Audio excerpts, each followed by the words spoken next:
Assalamualaikum warahmatullahi wabarakatuh. Waalaikumsalam warahmatullahi wabarakatuh. Kami dari kelompok 5 mata kuliah administrasi proyek di sini ingin menyampaikan hasil dari pekerjaan kami, yaitu mengenai dokumen SOP pekerjaan waterproofing dan SOP pekerjaan pengecatan. Sebelumnya mohon izin untuk menyampaikan anggota dari kelompok 5, yaitu yang pertama Lila Enggal Handayani, yang kedua Dwi Ade Sukmawati, yang ketiga Taufik Burhanuddin, dan yang keempat Ahmad Bagus Rifai.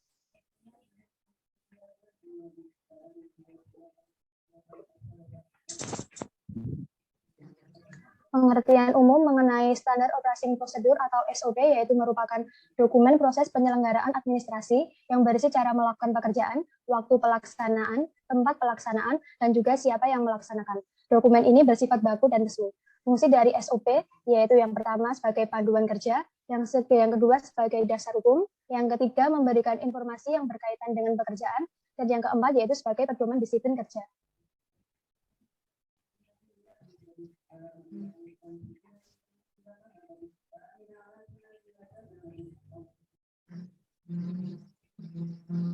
SOP pekerjaan waterproofing.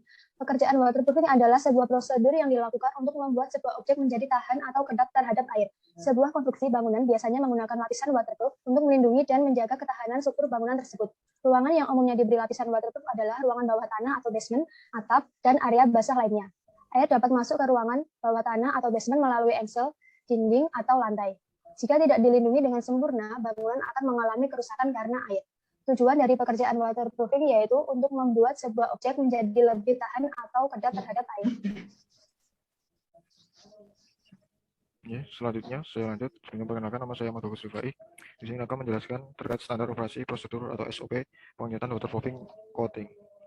Di sini dapat kita lihat bersama untuk bagian langkah kerja yang pertama yaitu pekerjaan persiapan, kemudian yang kedua ada cek permukaan lantai dan dinding secara keseluruhan, kemudian yang ketiga semua instansi pipa harus sudah terpasang rapi dan diproteksi atau growing, kemudian yang keempat kikis permukaan lantai dan dinding yang keropos dengan menggunakan pahat beton atau scrap, kemudian yang kelima bersihkan dan cuci permukaan lantai dan dinding dari kotoran dan debu dengan sikat kawat dan air bersih, kemudian yang keenam memasang waterproofing membran. Kemudian dilanjut dengan langkah ketujuh yaitu biarkan aplikasi waterproofing coating setting selama minimal 1 kali 24 jam. Kemudian dilanjutkan dengan lakukan tes rendam dengan menggunakan air selama minimal 1 kali 24 jam. Kemudian finishing dan bisa dikatakan itu selesai. Dan bisa disaksikan untuk bagian bagan di keterangan. SOP pekerjaan pengecatan. Pekerjaan pengecatan adalah pekerjaan akhir atau finishing setelah pekerjaan bagian yang akan dicat selesai dikerjakan. Pengecatan secara umum dilakukan untuk memberi warna pada ruang bagian dalam maupun bagian luar. Jika tidak dilindungi dengan sempurna, bangunan akan mengalami kerusakan karena air. Pemberian warna secara keseluruhan ini bertujuan agar rumah terlihat bersih, anggun, dan memberikan gambaran identitas sang pemilik. Standar operating prosedur SOP. Yang langkah pertama itu pekerjaan persiapan. Kemudian dilanjutkan dengan memasang proteksi di sekitar area kerja dengan banner atau terpal dan dinding batas proyek.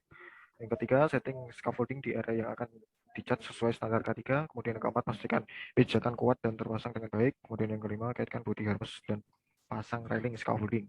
Kemudian yang keenam, periksa kondisi dinding, periksa lapisan lama apakah masih kuat atau tidak dengan cara mengoleksi air ke dinding lama bila gelembung permukaan tembok harus dikupas. Kemudian yang ketujuh, bersihkan permukaan dinding, hilangkan semua bagian cat yang terkelupas, debu dan kotoran lainnya. Gunakan scrub untuk bagian dinding yang tidak rata dengan plamer. Kemudian dilanjut dengan langkah ke-8, lapisi tembok dengan wall sealer untuk menetralisir pH keasaman. Cat dengan wall sealer, cat tidak mudah mengelupas dan warna tidak berubah dari warna aslinya. Dilanjut dengan langkah 9, lindungi bahan-bahan bagian gedung yang berbatasan dengan dinding yang akan dicat dengan kertas, semen, atau koran. Haluskan plamer yang sudah kering dengan amplas. Kemudian dilanjutkan dengan siapkan cat yang akan diaplikasikan. Kemudian aduk dengan merata. Dilanjutkan dengan memulai pengecatan dinding hingga merata, baik cat dasar dan cat utama. Kemudian setelah selesai bersihkan area kerja dan pastikan 5R. Dilanjut dengan geser scaffolding karena area berikutnya, perhatikan area sekitar dan pastikan sudah aman. Kemudian kembali ke langkah 1 sampai dengan 13 yang dilanjutkan langkah selanjutnya bisa dikatakan telah selesai keseluruhan bersihkan area kerja dan pastikan 5R dan bersihkan bagian-bagian yang harus tidak kena cat.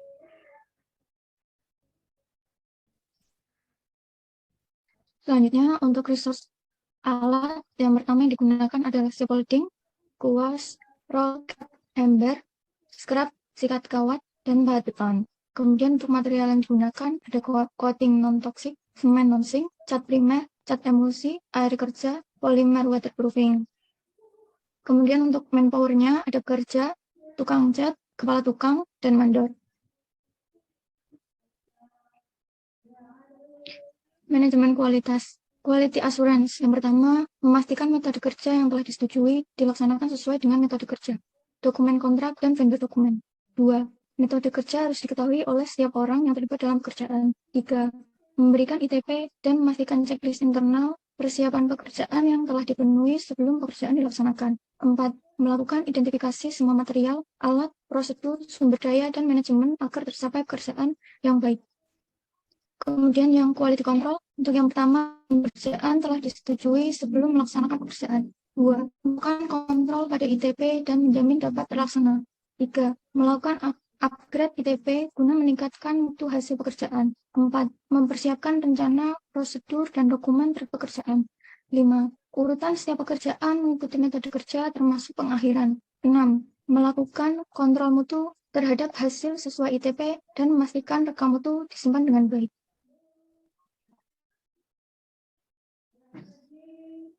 Untuk quality target, kriteria penilaiannya adalah yang pertama, kemiringan skreding beton sekurang-kurangnya 2%. Untuk yang kedua, waterproofing kaki-kaki bidang-bidang tegak sampai ketinggian permukaan air minimal 30 cm.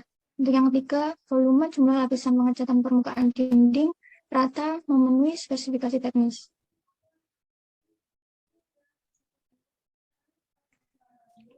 Baik, saya lanjut. Untuk manajemen K3, yang pertama pengenalan keselamatan dan kesehatan kerja harus sudah diperkenalkan kepada setiap orang yang terlibat di proyek sebelum pekerjaan konstruksi dimulai melalui induksi K3. Nomor 2, urutan kerja potensi yang dapat menimbulkan kecelakaan kerja, baik peralatan, material maupun metode kerja harus dijelaskan dalam tahap awal dan pre-start briefing atau toolbox meeting, dituangkan secara detail dalam job safety analysis. Nomor 3, semua orang yang terlibat dalam pekerjaan harus memakai APD selama dalam area proyek. Pemberian rambu-rambu keamanan dan kesehatan kerja selalu ditempatkan pada lokasi yang sesuai. Nomor 4, petugas mekanik bersama safety harus selalu memeriksa peralatan yang sedang dipakai dan yang akan dipakai dalam proses konstruksi secara berkala.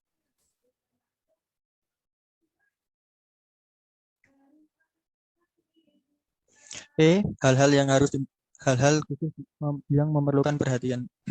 Yang pertama, penempatan material. Yang kedua, pemeriksaan akses transportasi. Yang ketiga, alat angkut tidak mengalami overload. Yang nomor 4, menggunakan sling dalam kondisi yang baik, panjang yang direncanakan, dan sesuai dengan beban yang diangkat.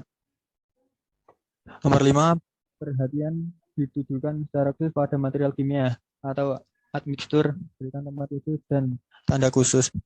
Nomor 6, setiap material pendukung harus mempunyai material safety data sheet atau MSDS.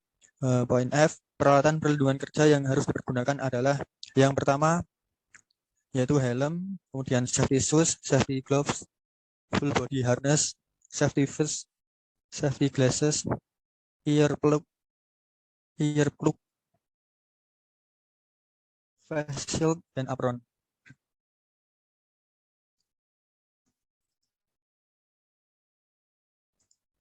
Kemudian rekaman dokumen yang pertama yaitu rencana mutu proyek, yang kedua rencana K3 safety plan, yang ketiga identifikasi bahaya. Untuk referensi hukum yang digunakan yang pertama itu ada SDDM D146, terus sampai ada UU RI nomor 01 tahun 1970 tentang Keselamatan Kerja, UU RI nomor 12 tahun 2003 Ketenagakerjaan, Permenkar 08/2010 alat pelindung diri. Terima kasih. Demikian presentasi mengenai dokumen SOP pekerjaan waterproofing dan pekerjaan pengecatan dari kelompok 5. Hanya kurang lebihnya kami mohon maaf. Terima kasih. Wassalamualaikum warahmatullahi wabarakatuh. Waalaikumsalam. Waalaikumsalam warahmatullahi wabarakatuh.